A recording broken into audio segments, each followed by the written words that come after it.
Sinong alagad ni Jesus ang nagtraidor sa kanya? Si Judas. Okay.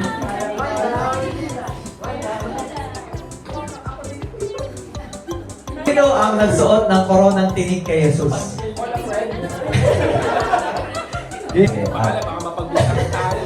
Okay, sige, dito kayo. Sinong gobernador ang hinukuman si Jesus? Gobernador ang naghukom kay Jesus. Hindi ko alam kung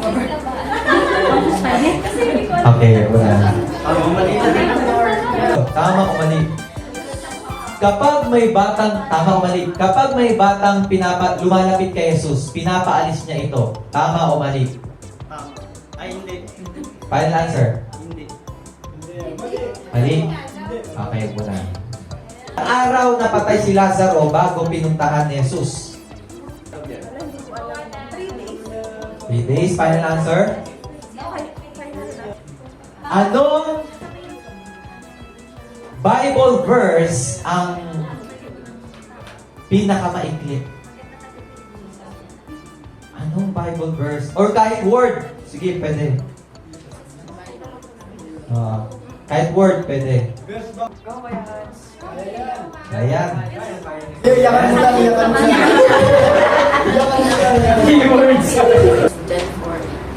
First John 4:8. Final answer.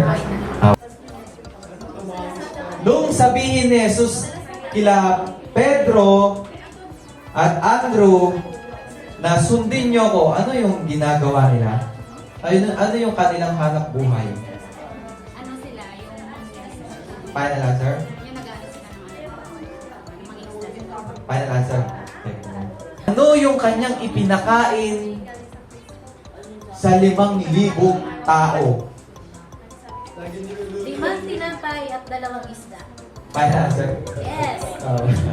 Sinong disipulo ang tinanggi si Jesus? Disipulo yun. Final answer? Sino? Judas. Final answer. Ako na. Pedro na. Tama o mali?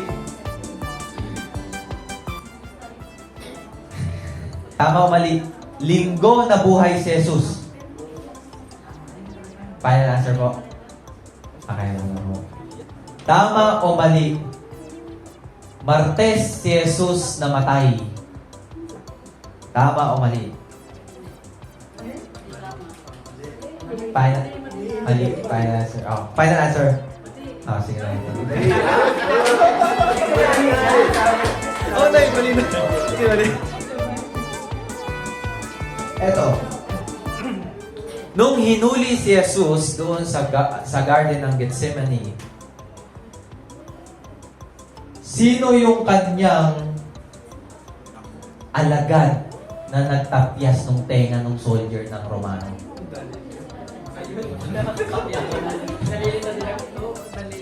Tinapyas na yung tenga ng Romano. Sino yun? Sinong alagad yun? Noko? Sino? Si Pedro ba yun? Final answer? Hindi ako siya, parang yun nag-aisip ko. Kasi dalawa lang sila eh. Magkakaalaman niya pag nag-final answer ka. Si Pedro. Huwag siya kausapin dito. Ay, final? Final na. Okay na. Okay. Okay na. Tama ko yun. True or false? Tama o mali? Tama o mali? Sinabi ni Jesus na hindi mahalaga ang maghugas ng kamay. Tama o mali? Hindi mahalaga. Ang maghugas ng kamay. Mali. Mali. Okay, na. Parang gusto niya.